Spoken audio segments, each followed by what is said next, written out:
This is a comic review of Strange Tales, starring the fabulous Human Torch, as it says, by permission from the Fantastic Four magazine. That was very generous of them, wasn't it? However, this was October 1962, and this was the first appearance of the Human Torch in Strange Tales.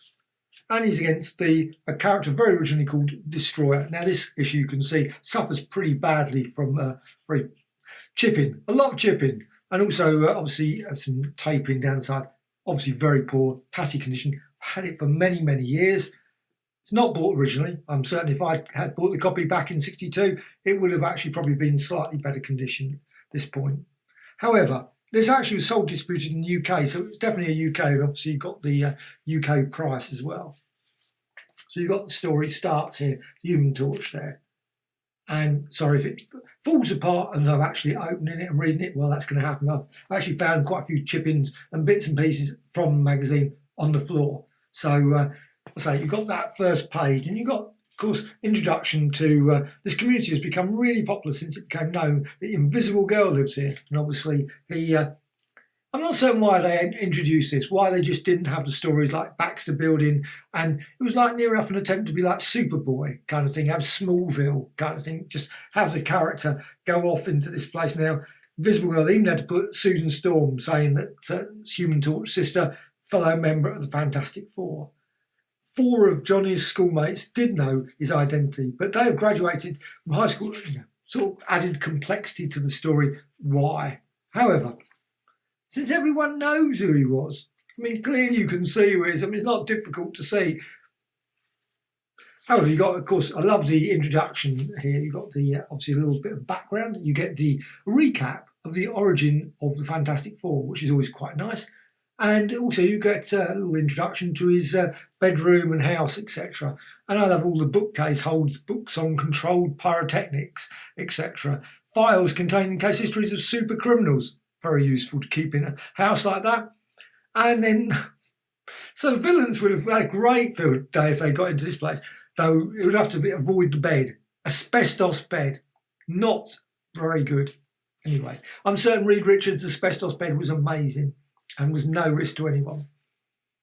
So you've got the Human Torch, and there's this Destroyer who, for some weird reason, wants to destroy, I'm not going to say to spoil the story, destroy the amusement park.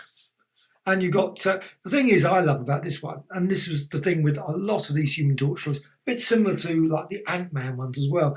There was a lot of invention, and early Iron Mans as well. A lot of invention where sort of things that he never used again. It was like, oh, he could control, impose my will upon the flame of a cigarette there to get more smoke coming out of it so he could, wow. Has he ever done that before, or since, I should say? As always, you always get the, of course, the text story, so you can get obviously cheaper.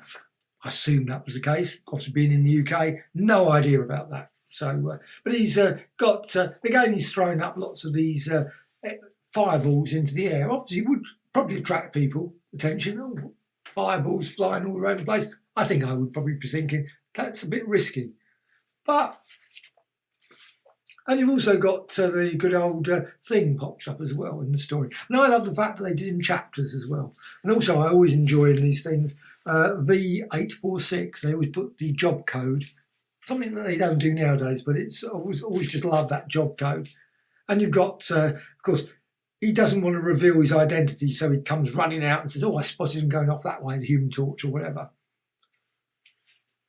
Just love the artwork. Now, this, does it actually say who the artist is in this one?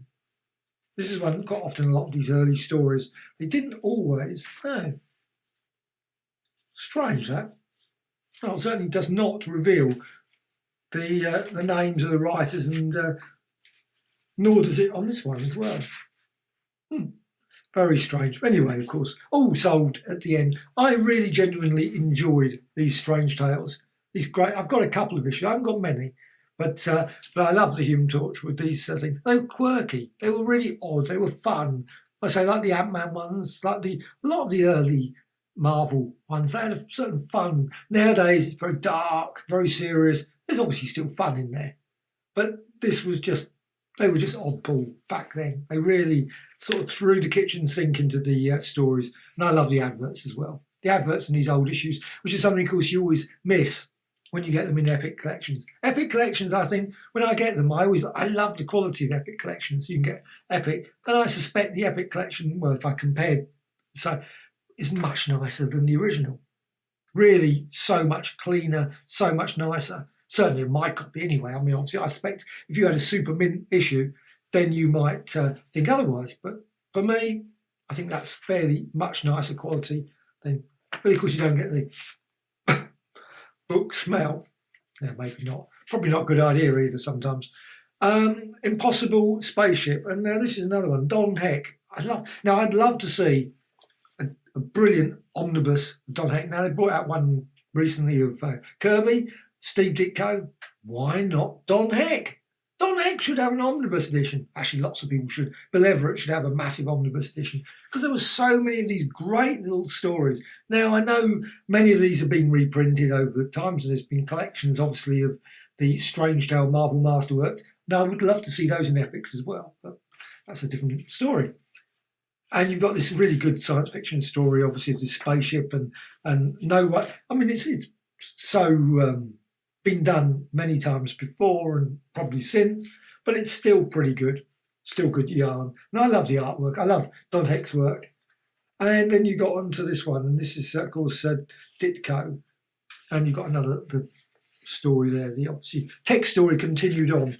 Now, what is X35? No idea. But however, it haunted Archie Craig. Great name. Night and day. And, well, this is by Stan Lee and S. Ditko. I always love the way he puts S. Ditko. Never Steve Ditko, S. Ditko. But a great bit of artwork, as always. And they were always very simple stories, 5 pages, tell the story brilliantly, very simple panel structure, great stories that just went bang, bang, bang. Brilliantly told. I loved them. And I must admit, just recently, of course, the Suspense volumes, omnibus ones, absolutely superb. So again, I could, of course, compare to see if it's better quality. I think the omnibus is always going to be better than these any day. They should be anyway. So I think this is excellent. Strange Tales. Only thing, of course, missing in these sort of things is because they hadn't introduced it at that point, there's no checklist. There's no checklist or sort of bullpen notes and things, or Stan Lee's soapbox kind of thing. But there was at the end of this bit, and I'm not going to show this because it shows the end of the story, 72-page Strange Tales Annual, now on sale. Buy it! It says at the end. I wish I had, but I didn't. I haven't got a copy of it. And again, right at the end, it turns around and says exactly the same. Big news, don't miss the 72-page Strange Tales Annual, now on sale. And likewise, all the adverts. I love all the adverts in these. So that's it, Strange Tales. I say my copy fallen to pieces. I'm certain people have got better copies than this. Another bit just falling off.